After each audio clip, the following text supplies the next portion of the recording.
మహానుభావుడు. ఆ తర్వాత నెక్స్ట్ సినిమాకి మళ్ళీ పిలవలేదన్న.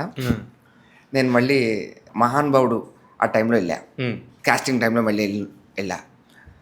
అంతే మారుతి సార్ నాకు చూసారు అలాగా, తెంగరోడు ఓకే అని చెప్పి వెళ్ళిపోయారు. అలాగా తెంగరోడు ఓకే అన్నారు, నా కొడుకులాగా ఉంటాడు అని చెప్పేసి ఓకే అన్నారు. అలా వెళ్ళిపోయారేంటి అని చెప్పేసి నాకు అర్థం కాలే. అంటే ఆయన మైండ్లో ఏదో ఉంది, కానీ ఇటు సూట్ అవుతాడా లేదా అన్న దాంట్లో కొంచెం డౌట్లో ఉన్నారని అనిపించింది నాకు. అంటే మారుతి సార్ ఏదైనా ఒక క్యారెక్టర్ ఇచ్చారు అంటే అది నా జీవితం ఎస్పెషల్లీ అదొక స్టాంప్ అనమాట, అలా ఉండిపోద్ది అలాగా.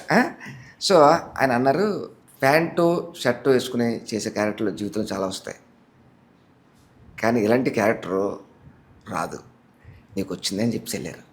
అబ్బా, అంటే నాకు ముందు డిస్క్రిప్షన్ ఇస్తున్నారు ఏంటి అని, అదేంటో తెలీదు. ఉంది అంటారు, అదేంటో తెలియదు.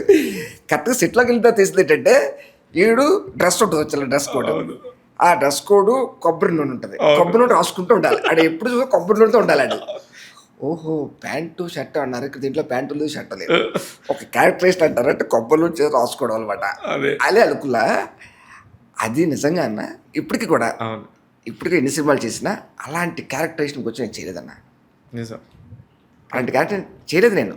జిడ్డేష్ అన్న ఒక దాంట్లో పెట్టి నిజం చెప్పాలంటే, సినిమాలో హీరో శర్వాన్ అయితే విలన్ నేనే.